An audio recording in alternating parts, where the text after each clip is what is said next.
ഡിറ്റ്വ ചുഴലിക്കാറ്റ് തീവ്ര ന്യൂനമർദ്ദമായെന്ന് കാലാവസ്ഥാ നിരീക്ഷണ കേന്ദ്രം. ചെന്നൈ ഉൾപ്പെടെ 4 ജില്ലകളിൽ ഓറഞ്ച് അലർട്ടാണ്. 7 ജില്ലകളിലും പുതുച്ചേരി, കാരക്കൽ മേഖലകളിലും യെല്ലോ മുന്നറിയിപ്പാണ് നിലനിൽക്കുന്നത്. മനേഷ് മൂർത്തി വിവരങ്ങളുമായി ചെന്നൈയിൽ നിന്ന് ചേരുന്നുണ്ട്. മനേഷ്, എന്താണ് ഇത്? ശക്തി കുറയുന്നു എന്നുള്ളത് ആശ്വാസകരമാണ്. പക്ഷേ ഇതിനോടകം തന്നെ വലിയ നാശനഷ്ടങ്ങൾ റിപ്പോർട്ട് ചെയ്യപ്പെട്ടിട്ടുണ്ട് ശ്രീലങ്കയിൽ, അതുപോലെ തമിഴ്നാടിന്റെ തീരങ്ങളിൽ. ഏറ്റവും ഒടുവിലായി പുറത്തുവരുന്ന കണക്ക് എങ്ങനെയാണ് മനേഷ്?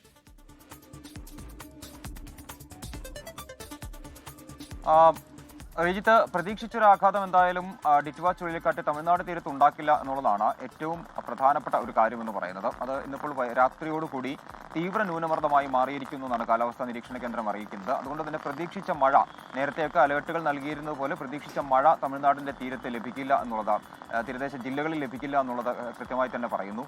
മാത്രമല്ല, നേരത്തെ 2 ജില്ലകളിൽ റെഡ് അലേർട്ട് പ്രഖ്യാപിച്ചിരുന്നു. ആ അലേർട്ടുകളെല്ലാം തന്നെ എടുത്തിട്ടുണ്ട്. ഇപ്പോൾ നേരത്തെ ചെന്നൈ ഉൾപ്പെടെ 4 ജില്ലകളിൽ മാത്രമാണ് ഇപ്പോൾ നിലവിൽ ഓറഞ്ച് അലേർട്ട് പ്രഖ്യാപിച്ചിരിക്കുന്നത്. 7 ജില്ലകളിലും അതുപോലെ തന്നെ പുതുച്ചേരി, കാരക്കൽ മേഖലകളിലും യെല്ലോ അലേർട്ടിലേക്ക് മാറ്റിയിട്ടുണ്ട്. പക്ഷേ കാറ്റ് തീരത്തേക്ക് എടുക്കും, അല്ലെങ്കിൽ ഇനിയിപ്പോൾ ന്യൂനമർദ്ദമായി മാറുകയാണ്. ഇനി അടുത്തൊരു നടപടി 24 മണിക്കൂറിനുള്ളിൽ ന്യൂനമർദ്ദമായി മാറും എന്നുള്ളതാണ്. കാറ്റ് ന്യൂനമർദ്ദമായി മാറി, തീവ്ര ന്യൂനമർദ്ദമായി മാറും.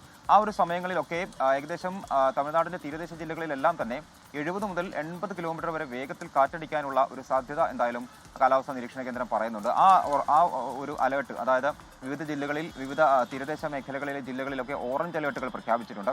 ആ അലേർട്ടുകൾ എന്തായാലും പിൻവലിച്ചിട്ടില്ല. അത് കാറ്റിന്റെ ഒരു വേഗം എന്തായാലും ഉണ്ടാകും എന്നുള്ളതാണ്. അത് നാളെ പകലും ഇന്ന് രാത്രിയും ഒക്കെയായി സമാനമായ രീതിയിലുള്ള കാറ്റിന്റെ വേഗം ഉണ്ടാകുമെന്നാണ് കാലാവസ്ഥാ നിരീക്ഷണ കേന്ദ്രം പറയുന്നത്.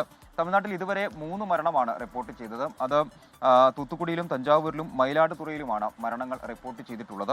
234 വീടുകൾ ഇതിനകം തന്നെ തകർന്നിട്ടുണ്ട്. രാമനാഥപുരത്ത് ഏകദേശം ഒരു 100 വീടുകളിൽ വെള്ളം കയറിയിട്ടുണ്ട്. ഇന്നിപ്പോൾ വൈകുന്നേരം വന്ന കണക്കുകൾ പ്രകാരം രാമനാഥപുരത്തും അതുപോലെ തന്നെ നാഗപട്ടണത്തും വിവിധയിടങ്ങളിൽ വീടുകളിൽ വെള്ളം കയറുന്ന ഒരു നിലയുണ്ടായിട്ടുണ്ട്. മറ്റൊരു പ്രധാനപ്പെട്ട കാര്യം, ഡിറ്റ്വ ഏറ്റവും അധികം നാശം വിതച്ചത് ശ്രീലങ്കയിലാണ്. ഇപ്പോഴും അവിടെ രക്ഷാപ്രവർത്തനം തുടർന്നുകൊണ്ടിരിക്കുന്നു. മരണസംഖ്യ ഉയരുന്നു എന്നുള്ളത് ആശങ്കപ്പെടുത്തുന്ന വിവരങ്ങൾ കൂടി ശ്രീലങ്കയിൽ നിന്ന് പുറത്തു വരുന്നുണ്ട്. 212 ആയിരിക്കുന്നു അവിടുത്തെ മരണസംഖ്യ എന്ന് പറയുന്നത്. 218 പേരെ ശ്രീലങ്കയിൽ 200-ലധികം പേർക്കാണ് ജീവൻ നഷ്ടമായത് എന്നാണ് ഔദ്യോഗിക കണക്ക്. തമിഴ്നാട്ടിൽ 3 മരണം റിപ്പോർട്ട് ചെയ്യപ്പെട്ടിട്ടുണ്ട്. ഡിറ്റ്വയുടെ ശക്തി കുറയുകയാണ്. ചുഴലിക്കാറ്റ് ന്യൂനമർദ്ദമായി മാറും വരുന്ന മണിക്കൂറുകളിൽ എന്നുള്ളതാണ് കാലാവസ്ഥാ നിരീക്ഷണ കേന്ദ്രം അറിയിച്ചിരിക്കുന്നത്. തമിഴ്നാട്ടിൽ ഉൾപ്പെടെ നേരത്തെ നിലവിലുണ്ടായിരുന്ന മുന്നറിയിപ്പുകൾ, ജാഗ്രതാ നടപടികളൊക്കെ അതേപടി തുടരുകയും ചെയ്യും. മനേഷ് മൂർത്തി ചെന്നൈയിൽ നിന്ന് വിശദാംശങ്ങൾ പങ്കുവയ്ക്കുകയായിരുന്നു. ലോകത്തെവിടെയായാലും ഏത് സമയത്തും 24 വാർത്തകളും ഓഗ്മെന്റഡ് റിയാലിറ്റി പാക്കേജുകളും എക്സ്പ്ലെയിനറുകളും വിശദമായി കാണാൻ ഞങ്ങളുടെ യൂട്യൂബ് ചാനൽ നിങ്ങൾക്ക് സബ്സ്ക്രൈബ് ചെയ്യാം.